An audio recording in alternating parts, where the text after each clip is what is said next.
We have other times, sometimes you'll see in the movies some therapist who's just kind of intellectualizing or remaining silent, you know. And so it makes therapy look like it's a crossword puzzle and you're looking for the clue to 35 across. Or sometimes therapy will even be presented in a way like sometimes there's books that come out about therapy where it looks like everything came down to an event that happened when someone was 13. I don't know about you. I've never run across a case like that where everything is explained by one day. You know, there's very simplistic ways, as if it's like one insight or something like that. Yeah, yeah. And I think one of the things I think is that people have a very big misunderstanding about insight. They imagine that insight is when I offer an insight to you. But actually, insight is where we create a new experience for the patient, where the patient experiences something deeply inside herself, and an insight occurs within her.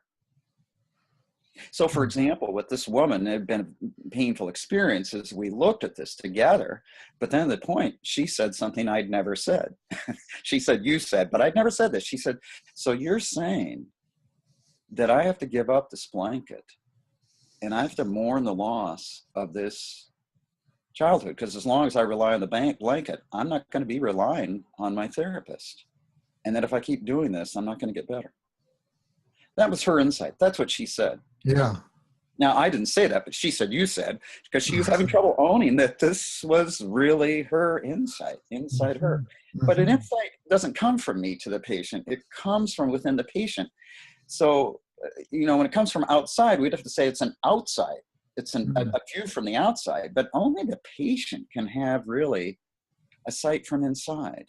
And so we end up talking to patients, talking at them, rather than facilitating experience. You know, there was this Frieder from Reichman who said, patient doesn't need new insight, they need a new experience. Because it's from the experience that the patient starts to know themselves in a new way from the inside.